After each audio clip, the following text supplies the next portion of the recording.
Assalamualaikum warahmatullahi wabarakatuh.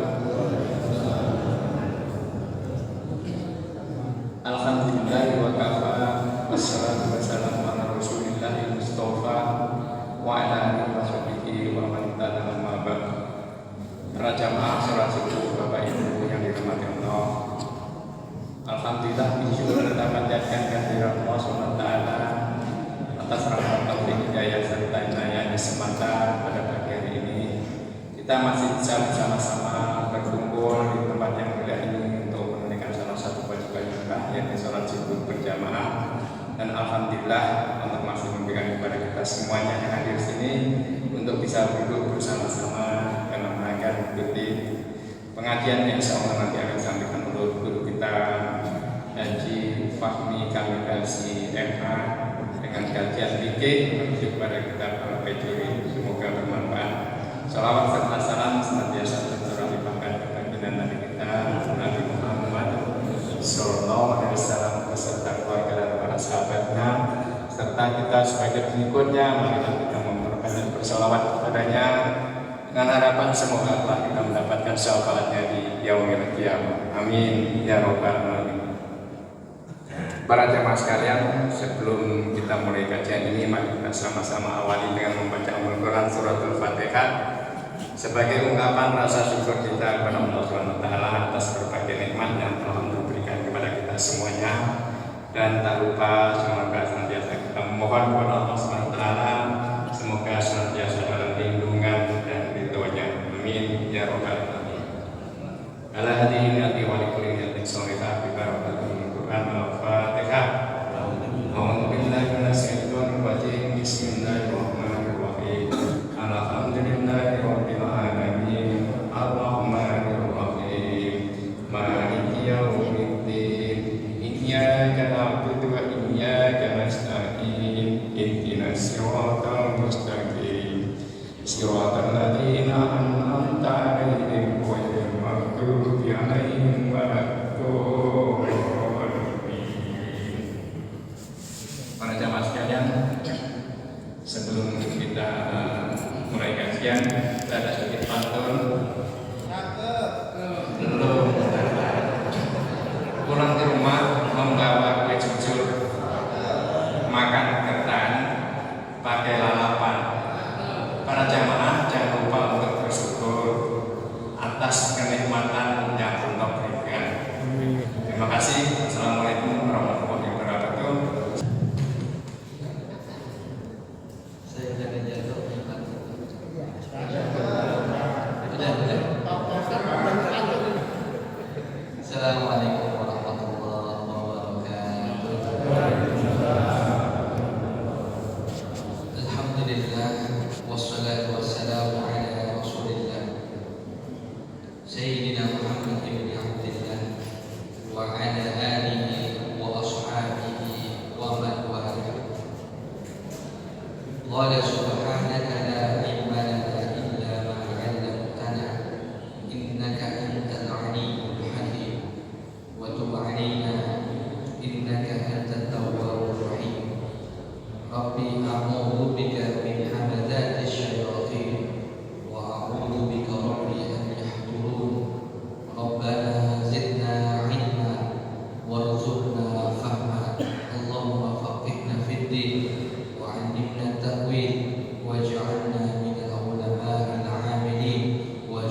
mengakhiri. Sebelum kita memulai kajian fikih, saya ingin memberikan amalan-amalan yang biasa dilakukan oleh para ulama khususnya di bulan Muharram. Yang pertama, karena Muharram adalah bulan yang istimewa di antara 4 bulan, Muharram, Dzulqa'dah, Dzulhijjah dan Rajab. Allah lipat gandakan kemudian pahala, juga Allah lipat gandakan keburukan yang dilakukan di bulan Muharram. Ada amalan yang sangat bagus sekali, yang sangat baik sekali dilakukan selama bulan Muharram. Satu, Bapak Ibu bisa membaca ayat kursi sebanyak 360 kali dicicil dari tanggal 1 Muharram hingga tanggal 30 Muharram. Atau misalnya sekarang dari tanggal 13 sampai tanggal 30 Muharram. Ayat kursi dibaca 360 kali. Kemudian kenapa dibaca 360 kali? Agar kemudian setiap harinya kita betul-betul mendapatkan penjagaan selama 1 tahun. Karena 1 tahun kurang lebih 360 hari. Kalau kita lihat daripada asbabun nuzul, ayat kursi itu diceritakan bahwa sampai para jin itu mengira hari itu adalah hari kiamat. Ternyata hari itu bukan hari kiamat, karena hari itu adalah hari diturunkannya ayat kursi. Ayat kursi sangat baik sekali dan sangat bagus sekali dibaca ba'da sholat subuh, atau ketika sholat subuh, atau ba'da sholat maghrib dan ba'da sholat maghrib. Kemudian yang kedua yang biasa dilaksanakan atau diamalkan para ulama di bulan Muharram adalah membaca Qul huwallahu ahad. Banyak-banyak membaca surah Al-Ikhlas. Kalau kita bicara tentang surah Al-Ikhlas, kandungannya sangat banyak sekali. Mengajarkan tentang tauhid yang hakiki, mengajarkan tentang kita tidak punya kuasa apa-apa kecuali Allah Subhanahu wa taala yang memberikan kuasa tersebut, dan seterusnya. Kemudian amalan yang paling penting adalah di bulan Muharram ini bikin senang keluarga Bapak. Wabil khusus bikin senang istri. Kalau istrinya udah meninggal, Ustaz, jangan jenengin istri orang, diam aja di rumah. Jenengin anak. Kata biasanya begini Bapak. Ini Imam Sufyan As-Tsauri, ya, teman dekat, teman karibnya Imam Syafi'i. Beliau bilang gini, wa kuntu jarabtu. Beliau bilang gini, saya telah mencoba ini berkali-kali. Tausiah namanya. Tausiah itu ngasih uang belanja lebih. Biasanya ibu dikasih uang belanja sebulan 1 juta, lebihin Pak di bulan Muharram. Bikin senang. Ini orang lain dibikin senang, tapi anak istrinya gak dibikin senang. Ini dibikin senang khusus bulan Muharram. Bulan-bulan lain juga apa bikin senang? Dilebihin. Karena yang melebihkan atau yang menggembirakan keluarganya di bulan Muharram, insya Allah Allah akan deraskan rezekinya hingga setahun penuh. Gitu ya. Ustaz, saya biasanya kasih bini saya sebulan 1 juta. Ini saya dengar nasihat dari Ustaz, insya Allah besok saya lebihin jadi berapa? 1 juta 1.000 Ustaz. Ini ada lebihnya Ustaz, ya nggak apa-apa.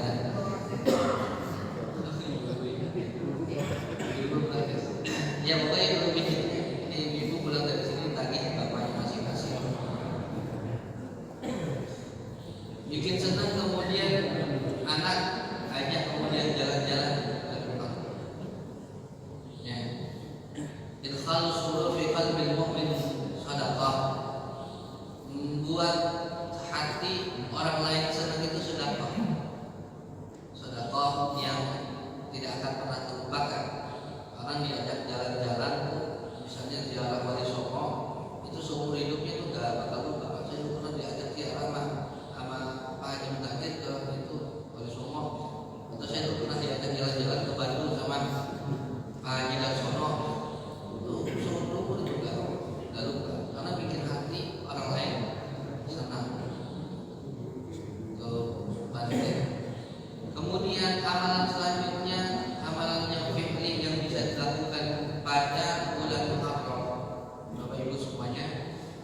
adalah menyantuni anak yatim.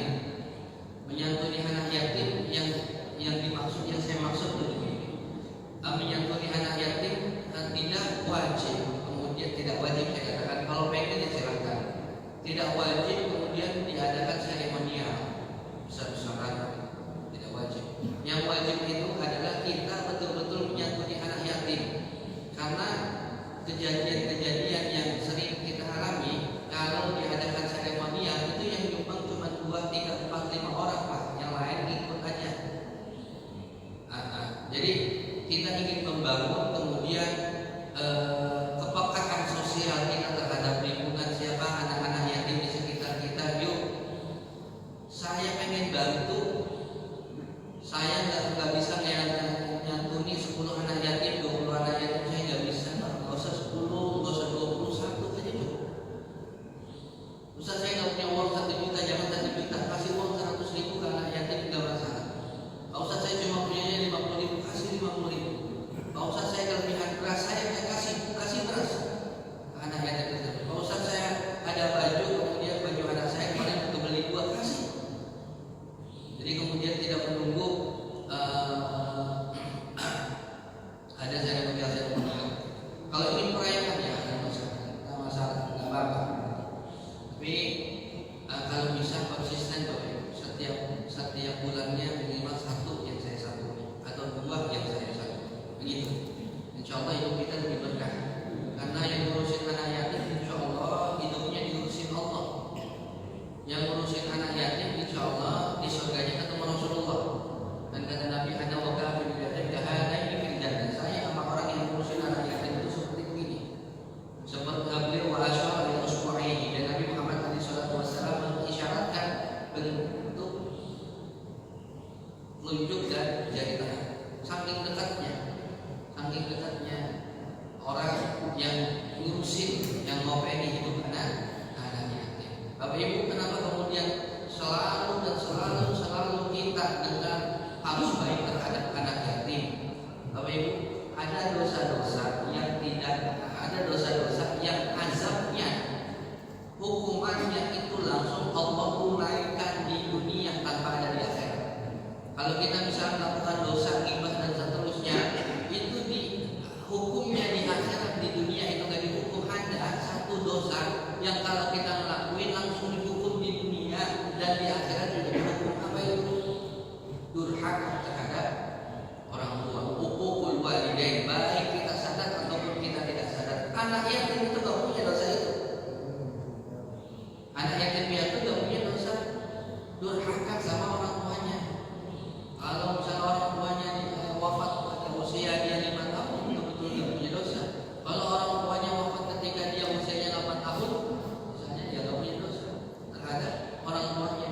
Maka kalau anak yatim mendoakan kita, mendoain keluarga kita, itu harus bergetar mendengar lantunan doa anak-anak tersebut. Maka kalau kita lagi ada kelebihan rezeki, kita berikan kepada anak ya diminta doain Pak. Jadi yang disebut sama Nabi Muhammad dalam sebuah riwayat itu, elus kepalanya anak yatim itu bukan betul-betul dielus doang, ngasih duit kagak, elus doang. Maksudnya elus kepalanya sambil jajanin gitu. Ayo elus kepalanya sambil jajanin ke Alfamidi, ke Alfamart, ya pengen beli apa, pengen beli bebek, pengen beli kopi, ciki, gitu ya. Jadi bukan ngelus doang. Sampai saya pernah lihat kapan namanya pecinya, bukan pengen ngelus kepalanya. Maksud ngelus itu kinayah atau hiperbolis dari Nabi Muhammad SAW, itu sayangi. Misalnya dia pengen sekolah, ya kasih semester 1 saya bayarin tahun pertama saya bayar dan seterusnya. Mudah-mudahan Allah Subhanahu wa Ta'ala mudahkan kita untuk seterusnya.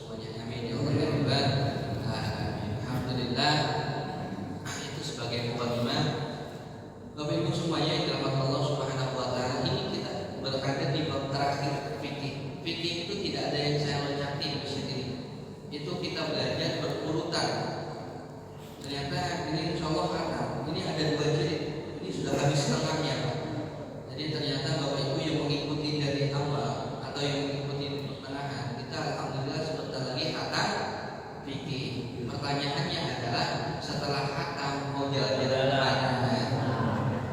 Enggak. Setelah khatam mau kita apa? Jalan-jalan. Kita apa?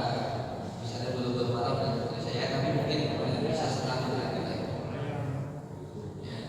Fikih pokoknya di mana-mana aja. Pokoknya saya perlu wajib khatam, kita wajib dulu khatam karena kasus-kasus yang terjadi kalau belajar fikih itu berhenti di kamar mandi, maksudnya toharoh begitu, berhenti di bab toharoh, habis itu stuck, nggak lanjut di bab selanjutnya. Dan ini insya Allah kita akan khatamkan bab fikih. Insya Allah pada pagi hari ini kita akan membahas tentang bab jinayat. Jinayat adalah bab hukum-hukum kriminal. Bismillahirrahmanirrahim. Qala al-musannif rahimahullahu ta'ala wa nafa'ana bih wa ulumi masyayikhina fi dharain amin. Babul jinayah, bab tentang hukum-hukum kriminal. Jam'u jinayatin a'ammu min an takuna qatlan aw qat'an aw jurhan. Bab jinayat adalah yang menjadi bentuk jamak dari lafaz jinayah. Mufradnya jinayah, jamaknya pluralnya jinayat. Jinayat. Apa aja hukum-hukum kriminal yang ada dalam Islam? Yang pertama adalah membunuh, termasuk kriminal. Yang kedua adalah memotong anggota badan, itu kriminal. Kemudian yang ketiga adalah melukai. Saya ulangi, membunuh, memotong anggota badan hingga melukai. Melukai misalnya ada anak ada orang memukul orang lain, itu mesti dipukul lagi, tapi lewat hakim, lewat pengadilan. Nanti akan kita bahas satu-satu. La rabi'ah. Macam-macam pembunuhan itu ada 3. La rabi'ah, tidak ada yang keempat. Motif orang membunuh itu ada 3 bagi. Tidak ada motif yang keempat.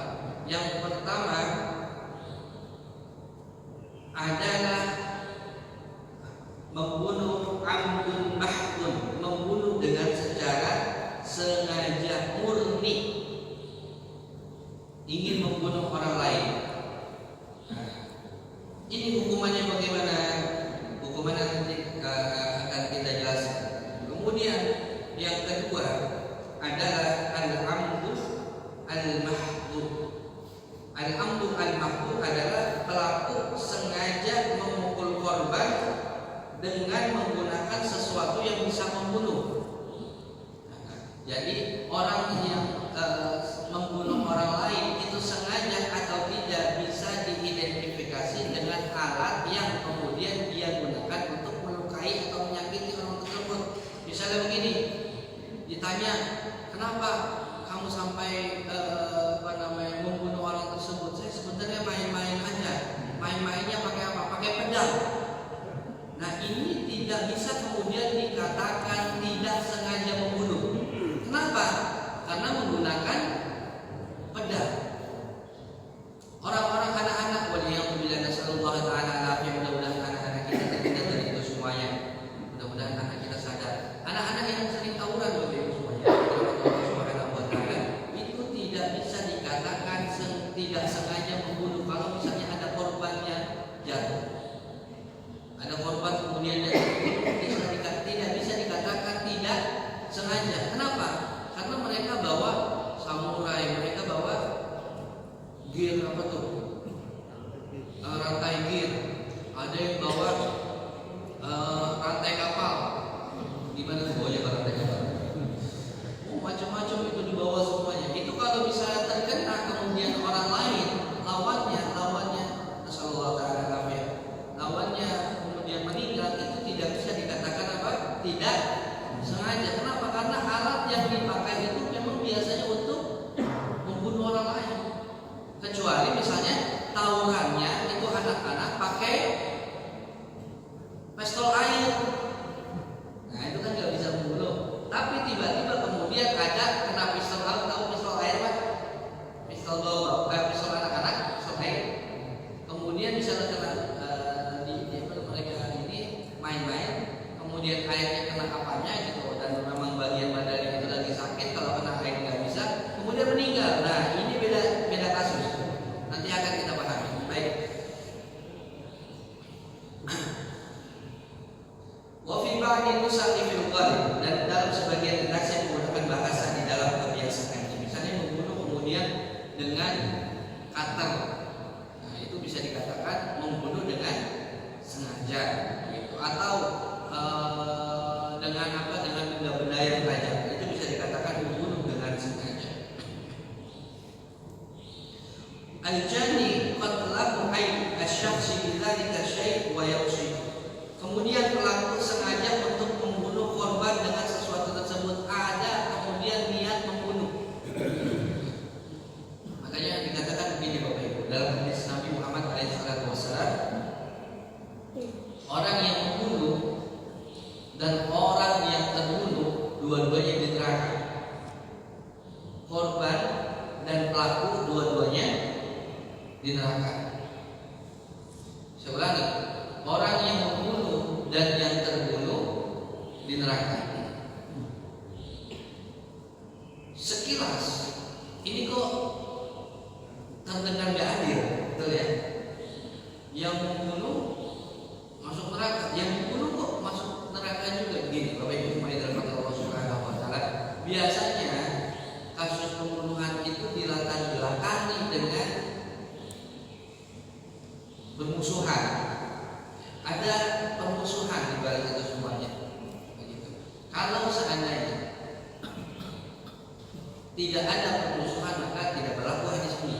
Tapi kalau ada permusuhan, mungkin saja berlaku hadis ini. Mungkin saja si korban awalnya dia marah yang ingin membunuh pelaku, betul ya?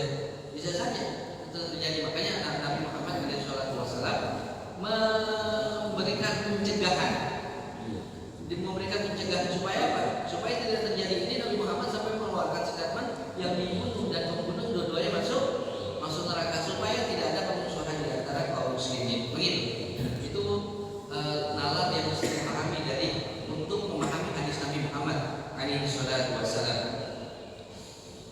Wa yustaratu li wujubil qisasi fi nafsil qatili aw qat'i atrafihi islamun aw aman.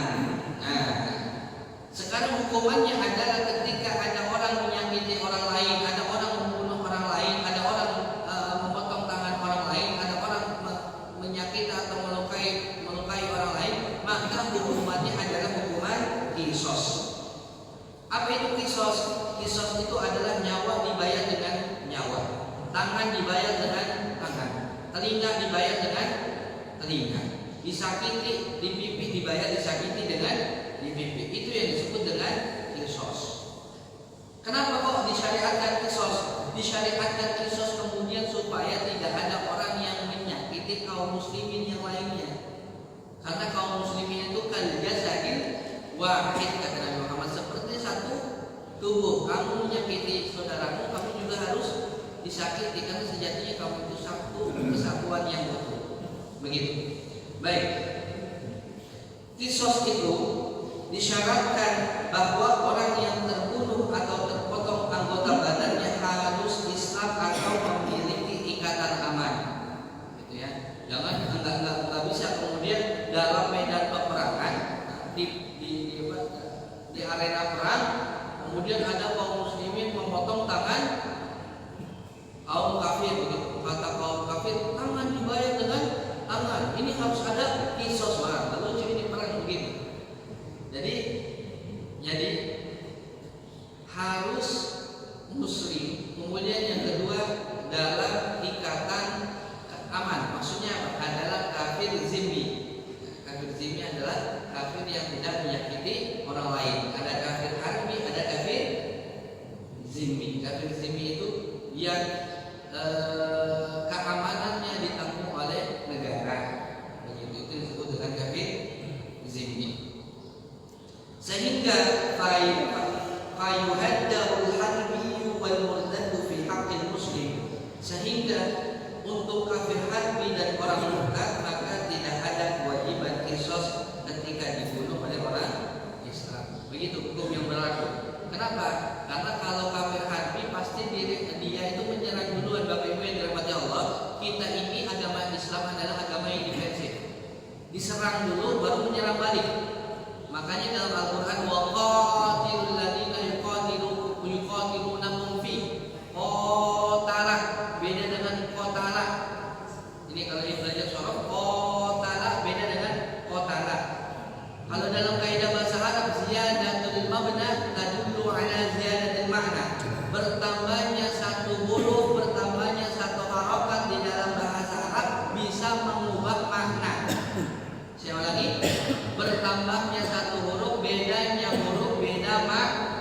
beda makna, beda huruf, beda makna.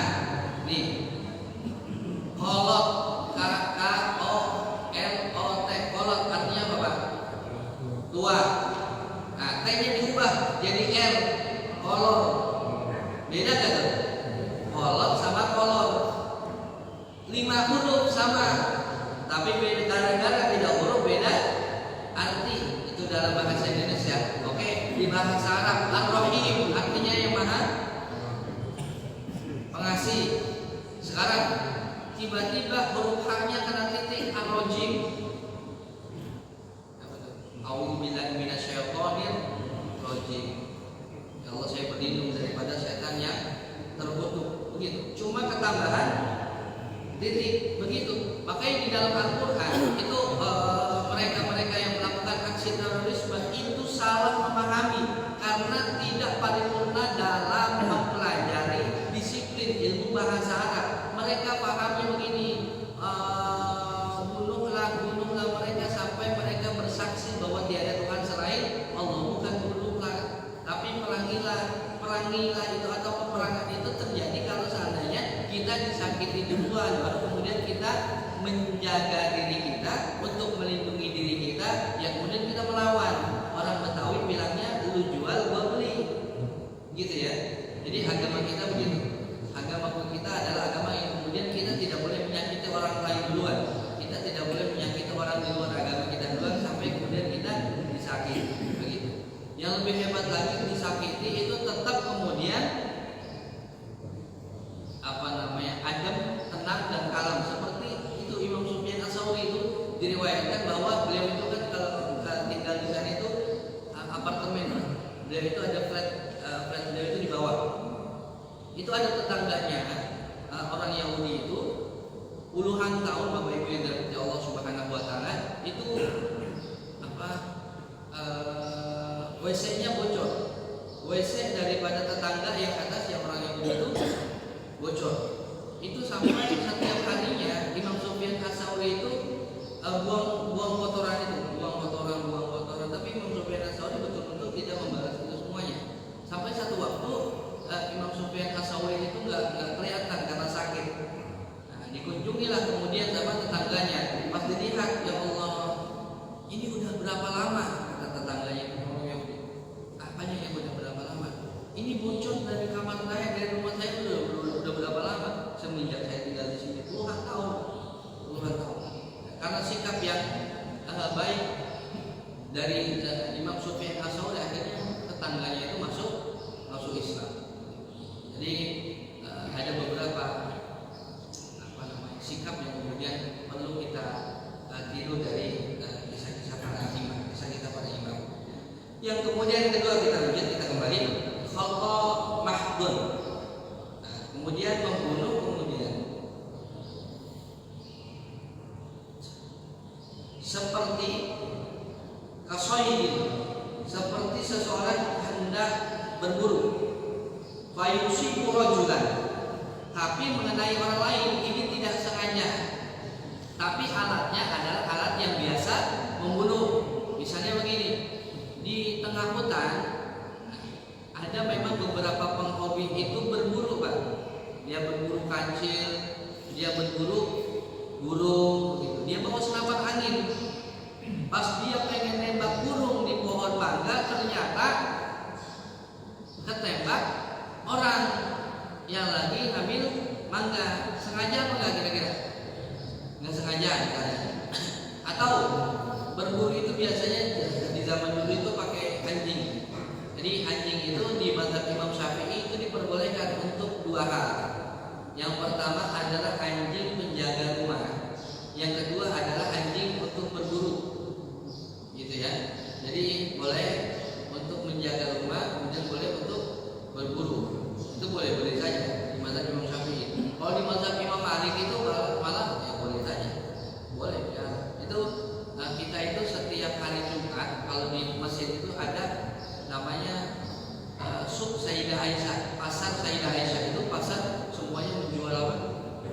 Menjual hewan-hewan. Ada kemudian hewan itu ada hewan anjing dan seterusnya. Kalau di mazhab Imam Syafi'i itu yang nggak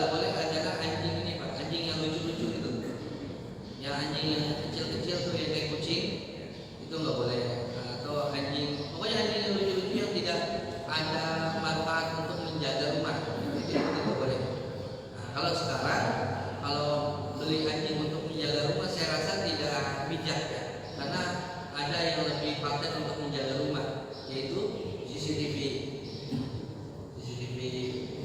Nah, kalau kita di komplek kita insya Allah aman, karena di depan ada hansip, ada satpam, dan seterusnya. Begitu. Ya, sebenarnya kalau pengen melihara, misalnya bapak ibu semuanya punya kebun kelapa sawit misalnya di kampung, itu luasnya misalnya 30 hektar, nggak mungkin kemudian kita jaga, nggak mungkin juga kita misalnya pasang CCTV, karena tidak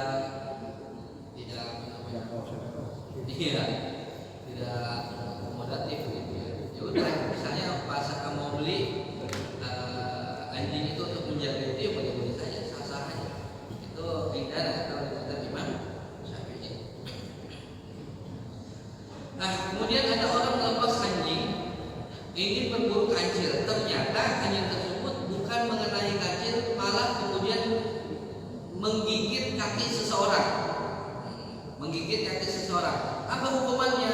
Hukumannya dia tidak dikisos, tapi dia wajib membayar diat atau wajib membayar denda. Nah, denda itu terbagi menjadi dua. Ada mughaladzah, ada mukhaffafah. Ada denda yang berat, ada denda ringan. Baik, nanti akan kita bahas denda berat itu berapa, denda ringan itu juga berapa. Maka dikatakan fala quda alaihi, maka orang yang seperti itu yang kemudian tidak sengaja melepas anjing, kemudian anjingnya mengenai orang lain, tidak ada kewajiban qisas buat orang tersebut. Al-rami atau yang melepaskannya. Bal yajibu alaihi diyatun mukhaffafah, tapi ia wajib membayarkan diyat, wajib membayar denda yang dibebankan kepada ahli waris asobah. Al-aqilatil muajjal alaihi fi salas sinin, selama 3 tahun. Jadi bayar dendanya selama 3 tahun, diberikan kemudian kepada keluarga korban atau kepada korban langsung kalau masih. Baik, nanti akan kita bahas ya berapa diatnya itu berapa. Wal muradu bil aqilah. Nah ini nanti saja. Kemudian selanjutnya amdul khata adalah kemudian pelaku sengaja memukul korban dengan menggunakan sesuatu yang biasanya tidak sampai membunuh, seperti pelaku membunuh korban dengan tongkat yang ringan, fayamutul madrubu, namun kemudian korban yang dipukul meninggal dunia. Lagi main-main misalnya antara tetangga dengan tetangga yang lain, main-main dengan kayu siwak, Pak. Ternyata kayu siwak itu dilempar sama temannya, kena kepalanya, tiba-tiba dia pusing, jatuh, meninggal. Nah, atau misalnya ada permainan, kalau di pesantren itu ada permainan ini apa namanya, yang dia duduk kayak puruk-puruk gitu, kemudian temannya loncat ngedudukin punggungnya. Itu sampai ada kasus yang masuk rumah sakit karena kena tulang ekornya gitu, sampai sadar sampai lumpuh. Nah, itu bagaimana hukumannya? Apa yang bisa diberikan kepada orang yang melakukan seperti itu? Maka dia tidak wajib membayar, dia tidak dikisos, tapi dia wajib membayar denda, tapi dendanya denda mughallazah. Saya ulangi, orang yang sengaja membunuh maka dia wajib dikisos dan wajib membayar denda. Saya ulangi, orang yang sengaja membunuh kemudian korbannya meninggal maka dia wajib dikisos dan wajib membayar denda. Yang kedua, kemudian dia tidak sengaja membunuh orang lain, tapi dengan alat yang biasanya bisa untuk membunuh. Apa hukumannya? Wajib membayar denda. Tidak ada kisos. Kemudian yang ketiga, adalah betul-betul tidak sengaja, maka dia tetap membayar denda. Nah, yang dikisos itu adalah yang betul-betul ada keinginan untuk membunuh. Nah, sekarang kita berbicara tentang kisosnya. Masih lama waktunya, mudah-mudahan kisos ini selesai.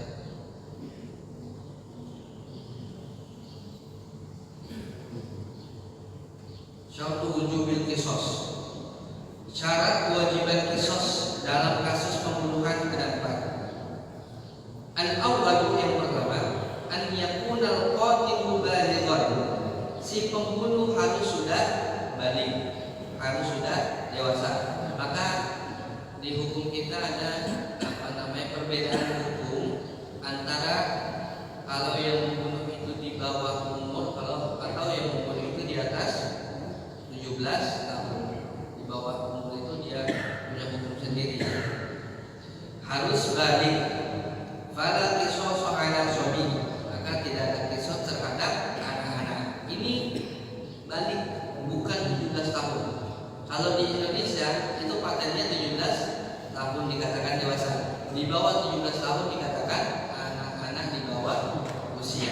Sedangkan dalam hukum Islam itu bukan patokannya 17 tahun, tapi patokannya adalah balik. Kira-kira berapa usianya? Kira-kira anak SMP itu sudah balik, itu sudah terkena had atau kisos di dalam Islam. Begitu. Ini penting untuk kita sadari. Walau qala an sobi suddiqa bila yamin. Kalau seandainya pelaku itu diinterogasi, kemudian si pelaku bilang saya ini masih anak-anak, maka perkataannya diterima pada saat itu juga. Nah, tapi dilihat juga, bilang saya anak-anak, ternyata kepalanya udah putih. Itu udah anak-anak. Mungkin saking tuanya pikun Pak, kalau dia udah tua, bilangnya anak-anak. Kemudian yang kedua, asani an yakunal aqilu. Nah, yang kemudian juga harus berakal. Maka tidak ada hak buat orang gila, orang stres, kecuali gilanya itu ini kadang kambuhan gitu. Kadang kambuh, kadang enggak, kadang kambuh, kadang enggak. Kemudian dia membunuhnya pas lagi sadar, maka dia juga harus dikisos ketika dia sadar.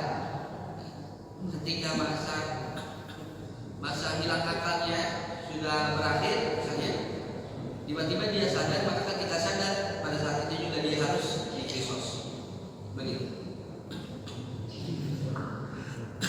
Baik, ada kasus Pak Ustaz begini. Ada orang mabuk-mabuk di jalan.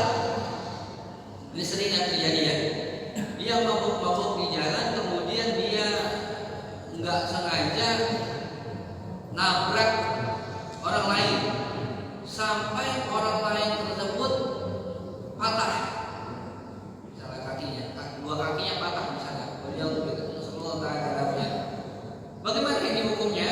Maka hukumnya dia wajib dikenakan had. Had itu maksudnya adalah kalau dalam hukum Islam, maka dia juga harus kakinya digantikan. Misalnya dia menyakiti kaki orang lain, maka dia juga kakinya harus disakiti. Kenapa? Bukannya dia nggak sadar, bukannya dia hukumannya seperti orang yang hilang akal. Beda kasus. Kalau orang mabuk-mabukan itu dia sengaja menghilangkan akal dia, betul ya? Dia sengaja menghilangkan akal dia. Berbeda kasus, misalnya ada orang kemudian mabuk tanpa sengaja. Misalnya dia tidak sengaja masak cubuk. Itu banyak kasusnya. Kemarin saya dengar tuh ada kasusnya tuh. Satu kampung Pak ya, 30 orang itu mabuk kecubung. Misalnya nggak sengaja gitu. Kemudian menyakiti orang lain, maka kalau kasusnya tidak sengaja dia tidak dikenakan had. Begitu ya. Kalau kasusnya begini Ustaz, misalnya dia disuruh menyakiti orang lain, tapi atas perintah atasan, atas perintah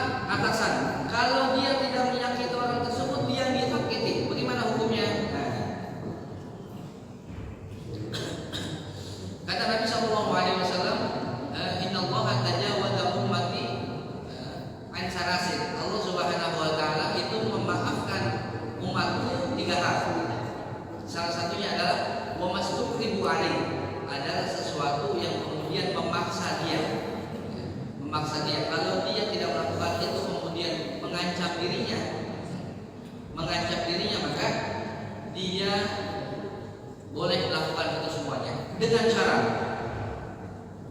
Dengan syarat ini penting. Dengan syarat ini terekam dalam kitab Al-Asbah An-Nadha'ir karangan Imam Jalaluddin Asyuti. Boleh kemudian kalau dia dipaksa untuk melakukan sesuatu yang haram karena dia diancam jiwanya, kalau nggak ngelakuin maka dia akan dibunuh, boleh dengan syarat satu, dia tidak boleh membunuh orang lain. Dengan syarat tidak boleh membunuh orang lain. Kemudian yang kedua adalah tidak boleh melakukan pemerkosaan. Kamu kalau misalnya nggak memperkosa dia, maka kamu akan saya bunuh. Walaupun dibunuh nggak boleh. Walaupun misalnya dia orang tersebut mengancam jiwanya, dia tidak boleh memperkosa orang lain. Juga tidak boleh membunuh orang lain. Kenapa?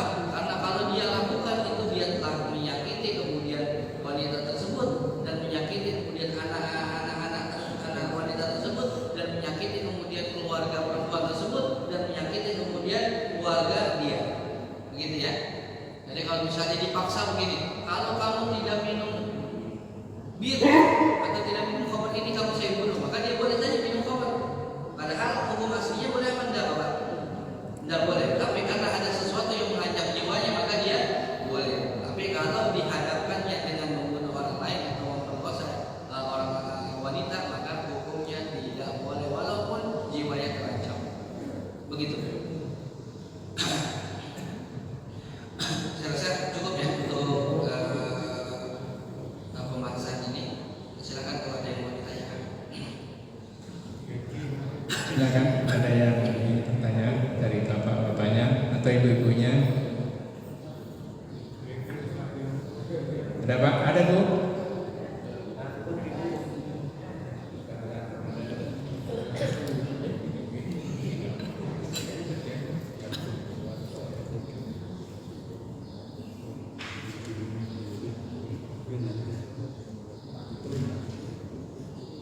Assalamualaikum warahmatullahi wabarakatuh. Saya mau menanyakan ya Pak Ustadz ya, mengenai bulan Muharram atau Lebaran penting. Yang masih suka saya jadi pertanyaan buat saya pribadi, yaitu misalnya seorang anak yatim, orang tuanya telah menikah lagi. Apakah anak itu masih berhak mendapatkan santunan atau tidak? Itu saja Pak Ustadz. Terima kasih. Wassalamualaikum warahmatullahi wabarakatuh. Baik, terima kasih. Ini bagus ya, mewakili pertanyaan banyak jamaah ya. Mungkin seluruh Indonesia mempertanyakan hal ini. Definisi anak yatim adalah anak-anak yang belum balik. Itu sebenarnya definisi anak yatim. Anak-anak SMP, SMK, kuliah itu sejatinya bukan ya secara syariat, secara kita lihat definisi tidak masuk begitu ya. Karena nanti kalau begitu nanti bapak-bapak nih, bapak bilangnya ya besar anak yatim juga gitu. Kalau bukan anak yatim kasihan banget bapaknya, bapak kasihan banget ya. Padahal saya bisa banget gitu. Jadi standarnya begitu yang pertama.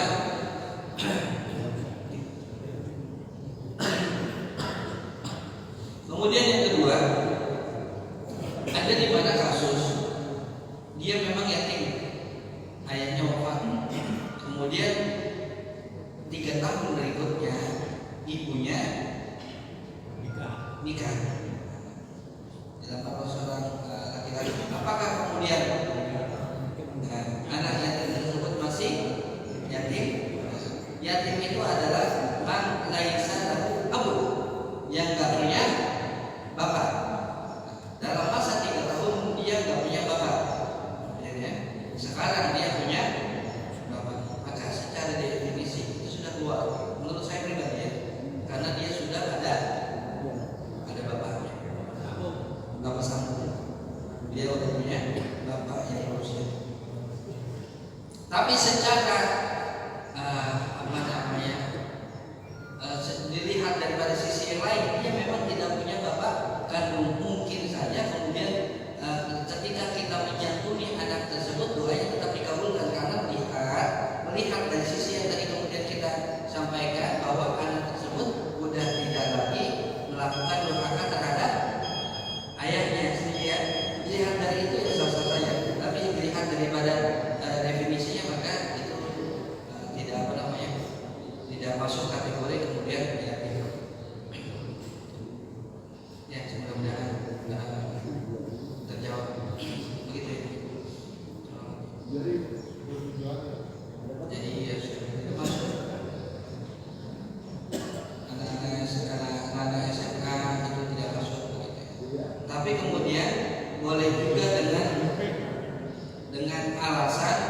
duafa. Jadi memang membutuhkan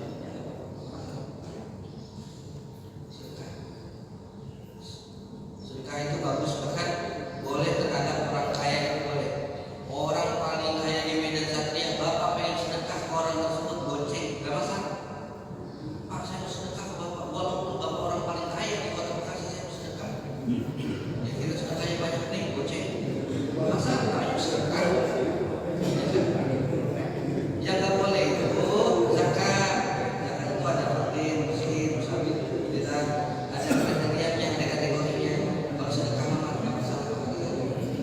Bahkan kan pernah dengar riwayatnya, walaupun saya belum meneliti riwayat ini sah atau enggak, ada orang yang sedekah ke pezina, betul ya? Kemudian pezina tersebut malah tobat. Ada orang sedekah ke orang kaya tersebut terkenal kikir. Kemudian orang kaya itu kaget, loh, saya orang paling kaya, saya disedekahi. Akhirnya dia sadar dari kemauan. Itu ada juga. Silakan yang lain coba ditanyakan.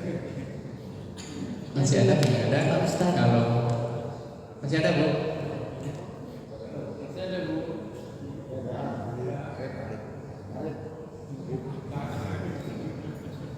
Kalau tidak ada lagi,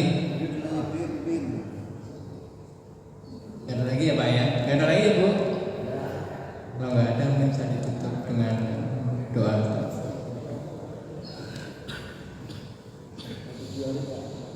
Mudah-mudahan pertemuan kita pada hari ini